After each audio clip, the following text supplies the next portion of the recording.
Hi everyone.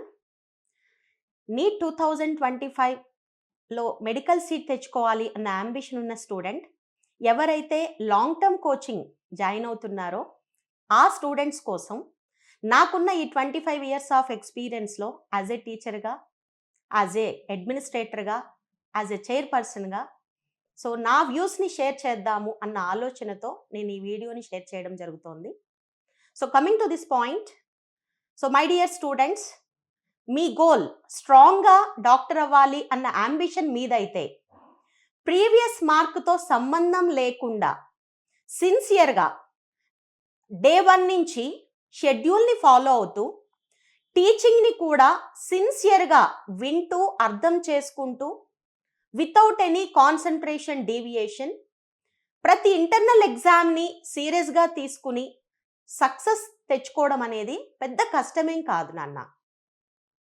So coming to long term students, ఇంటర్మీడియట్తో పాటు మీరు ఆ పర్టికులర్ సబ్జెక్ట్లో ఆ చాప్టర్ విని ఉంటే ఫస్ట్ టైం వింటారు కాబట్టి కాన్సన్ట్రేషన్ అనేది ఎక్కువగానే ఉంటుంది. అర్థం చేసుకోవాలి, చదవాలి, ఎగ్జామ్స్కి అపేర్ అవ్వాలి అనే ఆలోచన ఉంటుంది.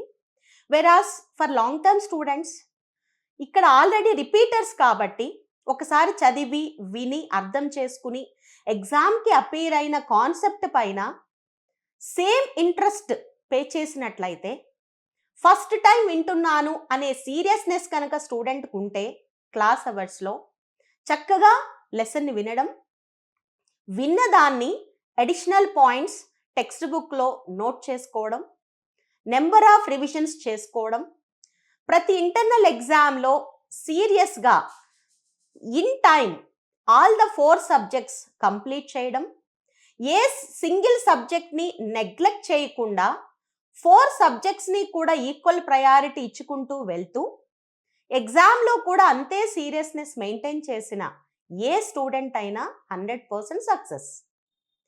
After exam, after internal exam మీరు చేసిన ఎర్రర్స్ ఏవైతే ఉంటాయో ఆ ఎర్రర్స్ పైన కాన్సన్ట్రేషన్ అనేది ఎక్కువ పెట్టుకోవాల్సిన అవసరం ఉంటుంది.